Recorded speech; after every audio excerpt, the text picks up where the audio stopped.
And in this game, players are explorers traveling down a river in a riverboat through a dangerous forest filled with all sorts of different creatures. And a really nice addition to this version of the game that really adds to the ambiance is that there's actually a riverboat dice tower that you're going to be using to roll your dice. And the way this game works is that there's all sorts of different locations located all around the riverboat, and each of these are going to be associated with a different action, but they also are going to have a random enemy assigned to that location that if you happen to put your worker there, you're also going to have to fight that enemy. And in order to do all this, players are going to be taking turns placing their worker at one of these locations. And whenever you do that, you're going to be gaining any resources that have built up there over time. But then, as I said, each location is going to have a special action that the player gets to do. But then there is also going to be a communal action that all players get to do. I really like this idea because not only are you trying to go to a location with the action that you want to perform, but you're also trying to time that at the moment where that communal action benefits you the most and doesn't benefit your opponents.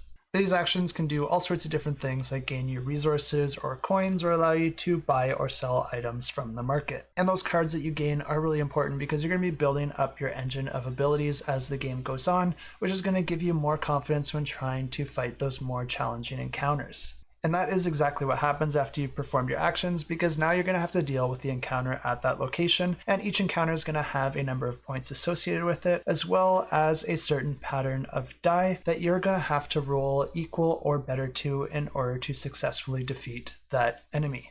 Since the requirement of this one is 5 different 4s, that means that you're going to have to roll 5 dice that are equal or greater than a 4. Not an easy task, but if you have the right abilities and items, this might be something that you are capable of.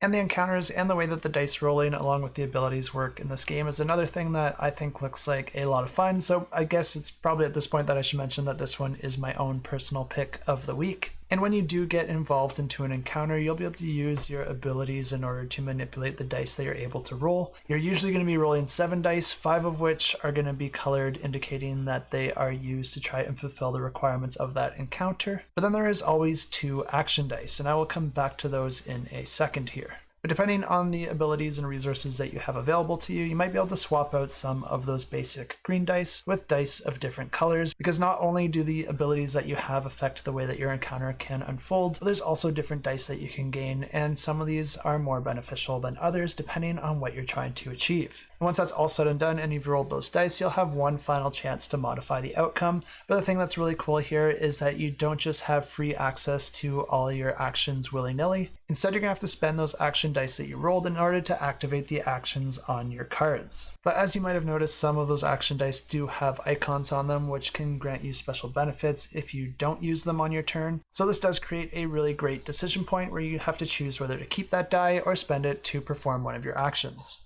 Defeating that encounter will gain you that card along with the victory points, but each of those cards also comes with an icon beside the name of the card, and there is also a set collection aspect here where if you can create different combinations of icons, you'll gain additional victory points at the end of the game.